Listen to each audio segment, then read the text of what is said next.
Bharatiya Janata party ने अपनी पहली सूची में अपने उम्मीदवार का नाम घोषित कर दिया है। लगातार 2 बार के यहाँ के सांसद हैं और तीसरी बार फिर से उनके ऊपर पार्टी ने भरोसा जताया है। उनके कार्यकाल में कितना विकास हुआ, किन मुद्दों का लाभ लोगों को मिला, लोगों से जानने का प्रयास करेंगे। हम अभी कोर्ट परिसर पे हैं और यहाँ पे हमारे साथ बहुत सारे वकील भाई हैं जिनसे अभी ये जानेंगे कि क्या लाभ मिला, कितना लाभ मिला। देखिए, 2014 के बाद से जब से माननीय नरेंद्र मोदी जी की सरकार बनी है तो देख सकते हैं कि जो राष्ट्रीय स्तर पे भारत का वर्चस्व है वो किस तरह से बढ़ा है। और जो सामाजिक न्याय के मुद्दे थे, जिसमें घर में होने वाले जितने भी प्रकार के आपको चाहिए कि संसाधन उपलब्ध कराने का एक गरीब परिवार को चाहिए, घर चाहिए, पानी चाहिए, बिजली चाहिए, गैस सिलेंडर चाहिए, इन सारी सुविधाओं को देने का प्रयास किया है। जो खेती में लेकर के एक समस्या किसानों के साथ जुड़ी रहती थी तो किसान सम्मान निधि देने का प्रयास किया है। बाकी विकास के कार्यों में रोड देख लीजिए, डेवलप हो रही हैं सारी जगह। जहाज़ों का जो जिस तरह से उड़ान योजना के तहत हवाई पट्टियों का निर्माण हो रहा है, हाईवे बन रहे हैं, तो निश्चित रूप से हर क्षेत्र में पिछले 10 सालों में अभी विकास हुआ है। और मुझे लगता है कि आने वाले यदि 5 से और 10 साल नरेंद्र मोदी की सरकार ने इसी तरह से काम किया तो पिछले 60 वर्षों का विकास और इन 15 वर्षों का विकास एक बराबर हो जाएगा। क्या लगता है केंद्र सरकार की कितनी योजनाओं का लाभ है? देखिए, विगत 10 वर्षों से भारतीय जनता पार्टी के प्रतिनिधि के रूप में हमारे लोकसभा के संसदीय क्षेत्र के सी जनार्दन मिश्र जी निर्वाचित हुए थे। पुनः उनको भारतीय जनता पार्टी ने टिकट दिया। जो विकास की बात कही जा रही है, तो जब मूल रूप से विकास की गति का मेजर किया जाता है, आकलन किया जाता है, तो जब 1 रुपये वहाँ से चलता है तो राजीव गांधी जी ने कहा था कि 25 पैसा भी यहाँ नहीं पहुँचता है। अंतिम छोर के व्यक्तियों को एरोप्लेन में नहीं चलना। हमारे भारत में न्यूनतम व्यक्ति पायदान के व्यक्ति, अंतिम छोर के व्यक्ति, गरीब मिडिल क्लास के व्यक्ति कोई भी एरोप्लेन में यात्रा करते हो तो यानी 1 लाख में 1 व्यक्ति करते होंगे। तो इस प्रकार अनुपात 1 व्यक्ति का आकलन किया जाता है कि 1 लाख व्यक्ति का किया जाता है। तो ऐसे हमारे भारत में आज भी बड़ी गरीबी है। आज देश में सबसे बड़ी समस्या है तो वो बेरोजगारी है। हमारे देश में सबसे बड़ी समस्या है तो महंगाई है। इस विषय पर सदन में आज तक चर्चा नहीं हुई है। माननीय जनार्दन जी ने अपना विकास बता दीजिए। ये जो रोडें हैं वो जनता के टैक्स से बनती हैं। पीपी मॉडल के तहत रीवा में जितना भी विकास हुआ है रीवा की जमीन पर हुआ है। भारत सरकार, स्टेट गवर्नमेंट ने 1 रुपये फंड दिया हो तो जो कहिए वो हार जाएंगे। ये समदड़िया का जो विकास दिख रहा है वो रीवा पीपी मॉडल के तहत रीवा की हमने जमीन बेची है और जमीन के बलदे माफियों को, बिल्डरों को डेवलप किया है और बड़ी बड़ी आलीशान बिल्डिंग बना दी है। 2 करोड़ की बिल्डिंग यदि रीवा में एक कमरे बिक रहे हो, समदड़िया ने बनाया हो, किसी एक बेरोजगार को रोजगार मिला हो उसमें, तो जो कहिए वो विकास को हम स्वीकार करते हैं। इसी प्रकार समूचे भारत में दिल्ली का मॉडल रीवा पे यदि आकलन करते हैं, हवाई जहाज की बात करते हैं, एयरपोर्ट की बात करते हैं, तो रीवा में विकास हुआ क्या है बताइए? खाद्यान्न पर घोटाला हो रहा है, आबकारी पर घोटाला हो रहा, खनिज पर घोटाला हो रहा। रीवा में पर्यावरण प्रदूषण, मध्य प्रदेश में उसके सिंगरौली के बाद रीवा प्रदूषण में अव्वल में आ गए। महिला उत्पीड़न में रीवा, जहां करप्शन या महिला उत्पीड़न के नाम पर जो चर्चा होती है वहां रीवा कभी कभार ऐसे उत्पीड़न की बात आती थी। आज हमारा रीवा 100% उत्पीड़न में, महिला उत्पीड़न में अव्वल स्थान आ गया। करप्शन में पूरे मध्य प्रदेश में 4था स्थान है, भोपाल के बाद रीवा है। ये उपलब्धि हुई है। यहाँ केंद्र सरकार की योजनाओं का कितना लाभ है यहाँ पे? देखिए, केंद्र सरकार की योजनाओं का लाभ मिला है। इसी कारण से इस बार भी विधानसभा के चुनाव में 8 में से 7 सीटें भारतीय जनता पार्टी के पास हैं। यदि विधानसभा चुनाव में जनता ने यह समझा है कि कुछ ना कुछ उन्हें विकास मिला है, योजनाओं का लाभ मिला, इसीलिए वो वोट दे रही है। जहाँ तक रही बात बाकी गरीब क्षेत्र के नागरिकों की, तो हमें याद है 2014 के आसपास भी नितिन जी ने ही एक इंटरव्यू में बताया कि 1 से 1.5 करोड़ रिक्शा चालक हुआ करते थे देश के अंदर, जो अपने कंधे में ये तो ढो रहे होते थे या रिक्शा चला करके मेहनत करके। आज उनके पास ई रिक्शा है। ई रिक्शा के माध्यम से कहीं ना कहीं उनको लाभ हुआ है। आज देश भर के अंदर जिस तरह से CNG और ई रिक्शा का बढ़ावा मिला है, जिस तरह से और उससे प्रदूषण कम हो रहा है। धीरे धीरे रीवा में भी वो स्थिति आएगी कि जब चार्जिंग स्टेशन नए बन जाएंगे, धीरे धीरे CNG और बढ़ जाएगी, तो ये कहीं ना कहीं प्रदूषण की समस्या खत्म हो जाएगी। क्या ऊपर से जो चला केंद्र सरकार का पैसा रीवा नहीं पहुंच रहा है? अब ये राजीव गांधी के समय की बात जो कह रहे हैं वो अलग बात है। अब जनधन के योजना के माध्यम से अकाउंट में सीधा पैसा आता है, तो मैसेज उधर से डलता है, इधर मैसेज आ जाता है कितना पैसा आपके अकाउंट में आ गया, तो पैसा तो जाने के सवाल नहीं रहा। क्या क्या हुआ पिछले 10 वर्षों का? सांसद जी चूँकि केंद्र से संबंधित भाजपा के प्रतिनिधि के तौर पर चुनाव में लड़ रहे हैं, आप बता रहे हैं कि भाजपा के जो आपके वो हैं, तो आपने कहा कि रोड का विकास हुआ, हाईवे का विकास हुआ। खुद इनके हाईवे के मिनिस्टर जो है नितिन गडकरी साहब का कहना है कि 5 लाख से ज़्यादा लोग जो है प्रतिवर्ष जो है दुर्घटना से मारे जाते हैं। अब ऐसा कैसा हाईवे बना दिया गया है, आप खुद जाके देखें चाकघाट हाईवे को। उस हाईवे में आए दिन दुर्घटनाएं वाहन की होती हैं। तो हम क्या अपने लोगों को दुर्घटना से मरने के लिए ऐसा हाईवे बना रहे हैं जानबूझकर? तो आप जो है टोल टैक्स की बात किया भाई साहब ने, टोल टैक्स के द्वारा आप जनता से पहले पैसा वसूल लेते हैं।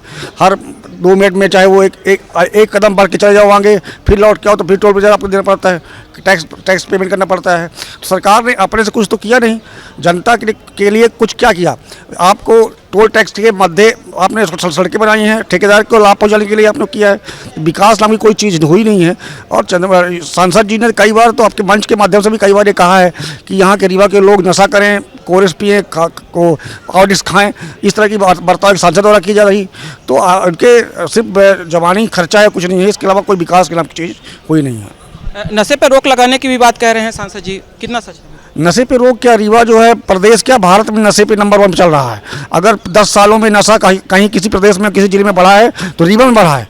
लोग गिरफ्तारियां तो हो रही हैं, अवैध भंडार तो हो रहे हैं, लेकिन जहां से नशा आ रहा है, जहां से खेप आ रही है, उनके ऊपर कोई कार्रवाई ना तो न्यायालय कर रही है, ना ही प्रदेश सरकार के मुकाम के जो प्रदेश सरकार की कोई एजेंसी वो नहीं कर रही है। आप जो है नेताओं को, दूसरी विपक्षी दल के पार्टी लोगों को IB, ID, CBI, CID इनके माध्यम से आप जो है रोक रहे लोगों को।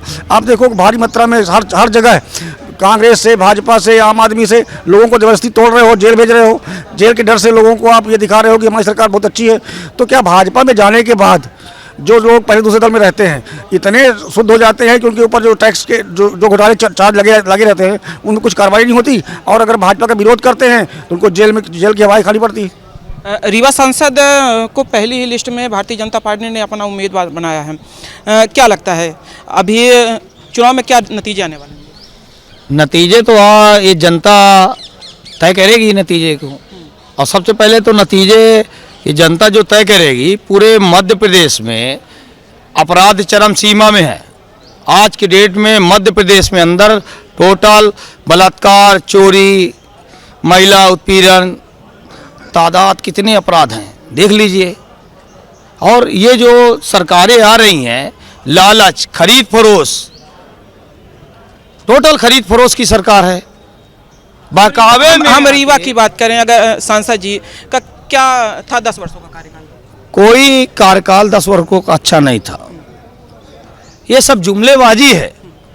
और ये जो भी विकास हो रहा है कागजों पे हो रहा है, गरीबों तक नहीं पहुंच रहा है। आज किसान देखिए हत्या कर रहे हैं, किसान को पीटा जा रहा है, खुलेआम लाठीचार्ज हो रहा है, सुनने वाला कोई नहीं है। अधिवक्ताओं के साथ क्या हो रहा है इसको कौन बोलेगा? सरकार कह रही है अच्छा काम कर रहे हैं। क्या अच्छा काम कर रहे हैं? क्या विकास कर रहे हैं? उसी रोड को खोदा जा रहा है, उसी को बनाया जा रहा है। आप अच्छा काम कर रहे हैं? कुछ अच्छा काम नहीं कर रहे हैं। मिश्रा जी कितना लाभ दिला पाए केंद्र सरकार का यहाँ पे? माननीय सांसद जी लगातार 10 वर्षों से सांसद हैं। हम तो एक विषय पे, किसान के सबसे बड़ा तो किसान है, रीढ़ की हड्डी कही जाती है। आज 10 वर्षों से मुझे सदन में ये नहीं पता चला कि किसानों के बारे में उन्होंने एक भी चर्चा की हो। आज आप चले जाइए रीवा से हनुमाना चले जाइए, गौवंश की बात करती है भारतीय जनता पार्टी के पास एक बड़ा मुद्दा है गौ से संबंधित। गाय हमारी माता है, सारी चीज कर रही है। लेकिन आज पूरे रोड पे अगर कुछ भी है तो गौवंश है, गाय मारी जा रही हैं। उनके लिए कोई व्यवस्था भारतीय जनता पार्टी द्वारा नहीं की गई। दूसरी बात, किसान बताए कि किसान सम्मान निधि आ गई। किसान सम्मान निधि आने से ये जो ऐरा जो पशु हैं यहाँ, तो उससे क्या सम्मान निधि, क्या किसानों का पूरा हो पाता है? तो किसान पूरा दिन खेतों पे सो रहा है। तो इस विषय पे आज तक सांसद जी किसी मुद्दे पर चर्चा नहीं की है। और मुझे तो लगता है कि ऐसे सांसद जी को हमारे जो रीवा की जनता है, चुन रही है, तो किस विषय पर चुन रही है मुझे पता नहीं। हालांकि लोकसभा सीट से कांग्रेस ने अभी अपने नाम का ऐलान नहीं किया है, लेकिन जो पिछले प्रतिद्वंदी थे सिद्धार्थ तिवारी राज, वो अब बीजेपी में शामिल हैं और त्योंथर से इस समय प्रेजेंट एमएलए हैं। क्या असर पड़ेगा इस बार के चुनाव में, चूँकि प्रतिद्वंदी के तौर पर भी किसी को इन्होंने उतारा नहीं है कांग्रेस? देखिए, कांग्रेस के यहाँ तो भगदड़ मची हुई है, वहाँ कोई चुनाव लड़ने के लिए तैयार नहीं है। जो अभी तक स्थिति है उसमें ये पता चल रहा है कि जो कभी दावेदारी कर रहे थे आज सब पीछे बैठ चुके हैं। अब ड्राइविंग सीट पे किसी टिकट दे करके भिड़ने के लिए भेज देती है कांग्रेस, ये उस प्रत्याशी के ऊपर निर्भर है और हार को अपने माला के रूप में लेना चाहता है। तो हार निश्चित है। अब उनके प्रत्याशी के तौर से कोई प्रत्याशी जरूर आएगा, तो जो भी प्रत्याशी आएगा तो अपना चुनाव लड़ेगा, लेकिन जीत जो है भारतीय जनता पार्टी की इस बार लोकसभा में फिर से सुनिश्चित है। और उस जीत को निश्चित रूप से कितने बड़ी जीत में परिवर्तित कार्यकर्ता करते हैं, बस उसमें ध्यान लगाएं। अक्सर विवादित बयान सुने जाते हैं मिश्रा जी के, क्या लगता है क्या असर पड़ेगा इस बार के चुनाव में? उसको विवादित बयान नहीं कह सकते हैं। एक ऐसा नेता जो धरातल से और जो समाज जहां वो रहता है उन विषय और मुद्दों से जुड़ा हुआ होता है, तो वो वैसे ही बात करता है। अगर वो हम बोले कि इंग्लिश में बात करें तो जो यहाँ लोकल पब्लिक है वो क्या समझेगी फिर? तो वो विषय रखते हैं जो पब्लिक समझ पाए। वो आम बोलचाल की भाषा में बात करते हैं। और कांग्रेस जो बात करती है कि बीजेपी ने बहुत भ्रष्टाचार किया, विकास नहीं किया, तो एक ऐसी पार्टी जो वर्तमान में रीवा विधानसभा में 1 सीट जीत पाई है, तो लोकसभा में उसको प्रत्याशी नहीं मिल रहे हैं। तो पहले प्रत्याशी तो तैयार कर लो आप। जब लड़ने के लिए आपके पास लड़ाकू ही नहीं है, आप जीतने की बात करते हो, कहाँ जीतोगे आप? पहले प्रत्याशी तो तय कर लो। बीजेपी ने तो पहली सीट में जारी कर दिया प्रत्याशी, और आज तक इनको अब ये लगता है कहाँ पैसा पहुँच जाए तो सीट मिल जाए किसको। तो पहले जुगाड़ बैठे हैं, प्रत्याशी तैयार करें, तब लड़ने की बात करें। क्या लगता है कि किन मुद्दों को लेकर के इस बार वोटिंग होगी? मुद्दा तो विकास का रहेगा। राजेंद्र शुक्ला जी ने रीवा में जो विकास किया वो मूर्त रूप में दिख भी रहा है, ऐसा भी नहीं है कि नहीं दिख रहा। इसके पहले भी 2003 के पहले देखा जाए रीवा को, तो रीवा कैसा दिखता था, आज रीवा कैसा दिख रहा है। तो जो सच्चाई है वो सामने दिख रही है। ऐसा नहीं है कि राजेंद्र शुक्ला ने कुछ नहीं किया है, तब वो मत पाते हैं और जीतते हैं। यानी अगर ऐसा ना करते हो तो जीतते कैसे चुनाव? अब रही बात लोकसभा की, लोकसभा में नरेंद्र मोदी के चेहरे पर चुनाव लड़ा जाएगा और यहाँ लोकसभा का कोई भी प्रत्याशी होगा बीजेपी से वो चुनाव जीतेगा। कांग्रेस में तो वैसे अपने आप ही अपने आत्मबल को खो चुके हैं, वहाँ के नेता अपने आप को स्थिर नहीं रख पा रहे हैं। यहाँ मैया जाना जाता था कांग्रेस से, आज कांग्रेस में मैया के सिद्धार्थ तिवारी सांसद के चुनाव लड़ चुके थे, वही खुद जाके वहीं समाहित हो गए हैं। तो आपको जब वहीं जाके खुद जा रहे हो तो आपका कौन नेता बचा है यहाँ बताइए? कोई नेता दिख रहा है आपको? नहीं दिख रहा। सिद्धार्थ तिवारी शायद उस समय न जाते विधानसभा में तो रिजल्ट और कुछ होता यहाँ, क्योंकि हर विधानसभा में 5 से 10 हज़ार वोट श्रीनिवास तिवारी के नाम से जाते थे, वो सब कन्वर्ट हो गए बीजेपी में और उसका माहौल बना और बीजेपी चुनाव जीत गई यहाँ पर पूरी तरह से। तो हमारा के मुख से सुना है कि डमी कैंडिडेट, और खासकर कांग्रेस के लोग भी आरोप लगाते हैं कि डमी कैंडिडेट हैं। ऐसे में कैसे आप देखते हैं जनार्दन जी को? देखिए, माननीय जनार्दन जी लोकप्रिय सांसद के रूप में विगत 10 वर्षों से उनका कार्यकाल रहा। जहाँ तक मेरा मंतव्य है, विचार है, नए युवा नए चेहरा को एक मौका दिया जाना चाहिए था, इसलिए कि वर्तमान में जो चुनाव हो रहा है पूरे देश में वो श्री नरेंद्र मोदी प्रधानमंत्री के नेतृत्व में हो रहा। जैसा कि भाई साहब ने अभी कहा कि किसी का विकास नहीं है, कुछ भी विषय यहाँ पे नहीं। एक विषय है, माननीय नरेंद्र मोदी के नेतृत्व में पूरे देश में चुनाव लड़ा जाएगा। यहाँ ना कोई विकास का एजेंडा है, ना कोई धर्म का एजेंडा है, ना कोई राष्ट्र का, ना बेरोजगारी का, ना भ्रष्टाचार का। एक मुद्दा है जिस मुद्दे पर देश में धार्मिक उत्साह उन्माद दोनों विषय आपस में टकराएंगे, उस विषय पर चर्चाएं होंगी और वहाँ पर जैसा भाई साहब ने कहा कि कोई भी आदमी आके चुनाव लड़के जीत जाएगा, ये बात यथार्थ है, सत्य है। माननीय जहां आपने चयन प्रत्याशी के रूप में बात कही है, वर्तमान में उगते हुए सूरज को पूरा देश सलाम करता है, हम सभी को करना चाहिए। हम सबको विकास पर, बेरोजगारी पर और देश के विचारधारा पर, एक अच्छी विचारधारा पर बहस करने के लिए कि युवा तुर्क चाहिए था, युवा चाहिए था, ये अपेक्षा लोग कर रहे थे, चाहे वो भारतीय जनता पार्टी में हो चाहे कांग्रेस में। रही बात दोनों दल के प्रत्याशियों की, तो उनका संगठन, उनका तौर तरीका है कि वो कैसे अपना कब प्रत्याशी चयन करते हैं, हो सकता है उनका मंडल, उनकी योजनाएं कैसे। रही विकास की बात, तो मैं आपको 2 शब्द कहना चाहता हूँ कि रीवा में एयरपोर्ट की बात चलती है, तत्कालीन मंत्री शत्रुघ्न सिंह ने यहाँ पर एयरपोर्ट दिया था। इसका जीर्णोद्धार हो रहा है, विकास की गति बढ़ती है, पर जनता पर भार बढ़ रहा लगातार। जो जनता पर भार है, जितनी रोडें आपको दिख रही नेशनल हाईवे, जगह जगह पर टोल प्लाजा लगे हुए हैं, उनकी वसूली जनता से हो रही है।